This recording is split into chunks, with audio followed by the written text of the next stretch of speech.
All right, today we're gonna bring an oven. Now, this oven has a great features. I'm gonna talk a little bit more about the features and we're gonna see how hot it gets. Now, first of all, the temperature, it goes from 100 to 200 in Fahrenheit, all right? Just to let you guys know.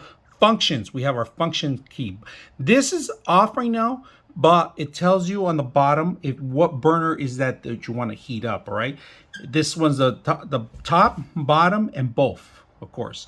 And then we have our timer. Our timer starts from 0 seconds all the way to 60 seconds. And then it tells you, it does a ring after, as soon as it's done, all right? So today we're gonna put it to use, but like I say, prior to using it, burn off any dust particles or any packaging you have. I would say do it for a half an hour, run it for at least 200 degrees, and then we're gonna get it going.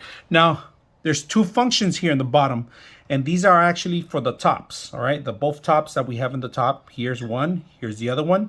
So we turn them on and on. If you wanna keep something, you could boil water on the top, but my recommendation is just to keep it stuff warm, all right? And it heats up pretty quick, pretty fast. And then it comes with 2 racks, all right? You could see a solid one, and then we got the wire one. So we're gonna put it to use, and we're gonna cook some food on this. So let's go ahead and put it to use. All right, if you guys can see, the top plates are super hot right now. It's about 300 degrees Fahrenheit, right?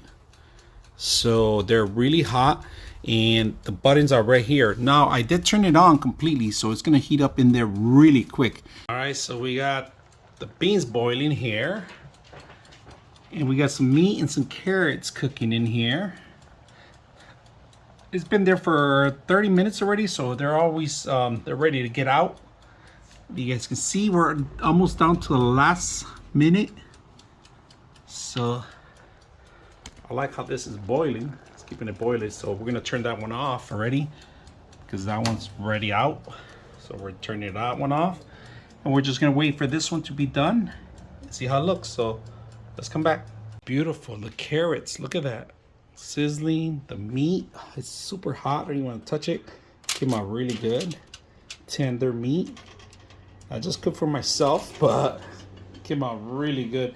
So I put the paper foil for now. I don't want to get it greased up, but it does have a tray to remove any kind of grease or particles that fall on the ground. You could take that off and pull it out and clean it out.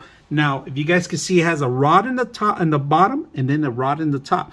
So very simple. You could choose the bottom or above. So for this one, I choose both of them.